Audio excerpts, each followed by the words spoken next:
Pulang dari Timnas Indonesia, Marcelino dan Rizky Ridho gacor di Persebaya Surabaya.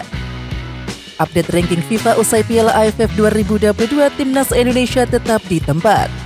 Relawan Indonesia muda nilai Erick Thohir mampu transformasikan PSSI. Striker Bali United Spasojevic padukan gaya latihan Teko dan Sinteyong. Sinteyong akan gelar TC Timnas U20 jelang Piala Dunia U20 2023. Klub Liga 1 Meradang.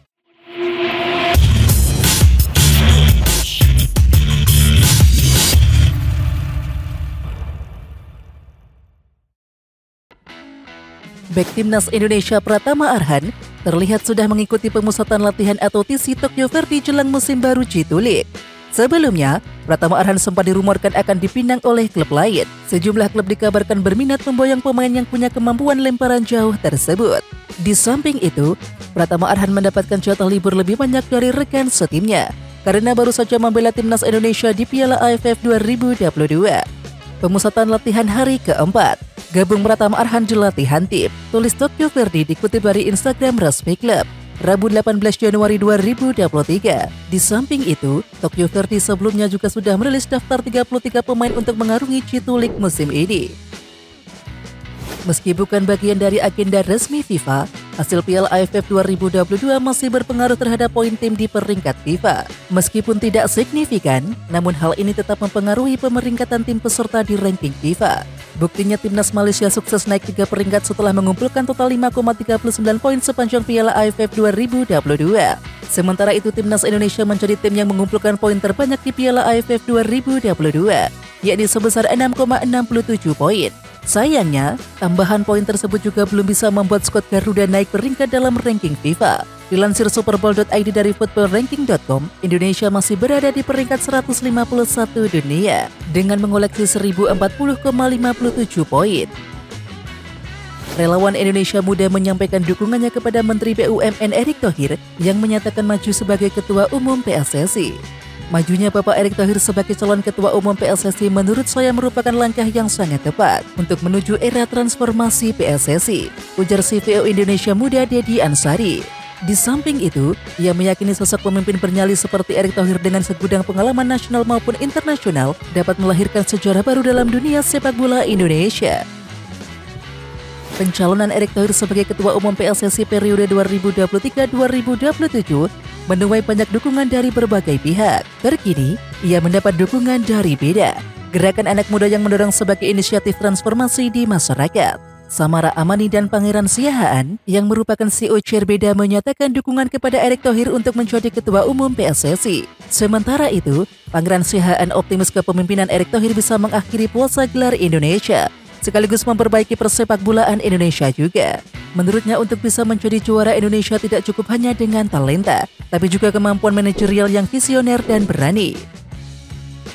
Elijah Spasojevic masih membuktikan kesuburannya di usia yang kini sudah menginjak 35 tahun. Setelah membela Timnas Indonesia tak butuh waktu lama bagi Spaso untuk memberi kontribusi pada Bali United.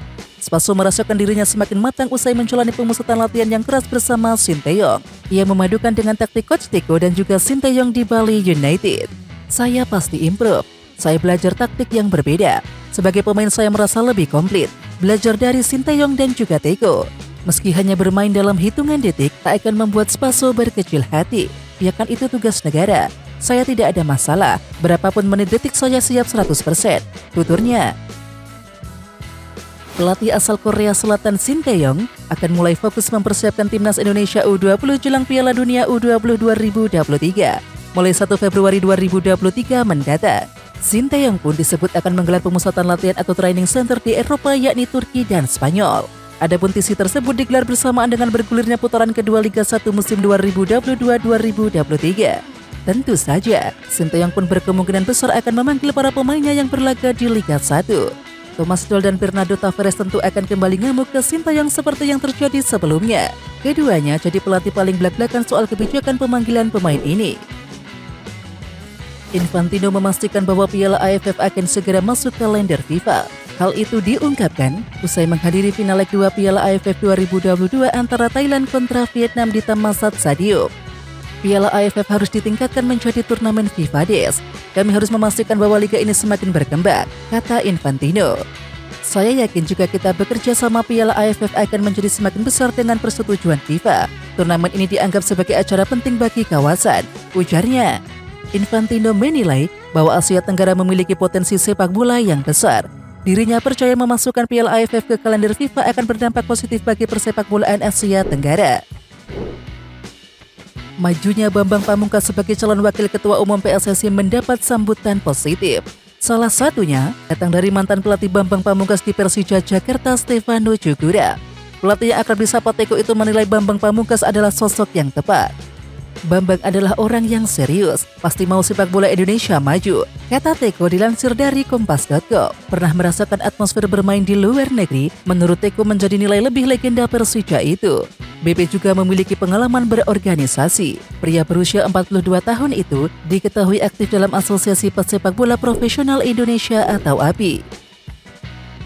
Dua timnas Indonesia Marcelino Ferdinand dan juga Rizky Ridho tampil gemilang bersama klubnya Persebaya Surabaya kala menghadapi Persita Tangerang dalam lanjutan kompetisi BRI Liga 1 Rabu 18 Januari 2023. Sebelumnya Marcelino dan juga Rizky Ridho harus menjalani tugas negara membela timnas Indonesia di Piala AFF 2022.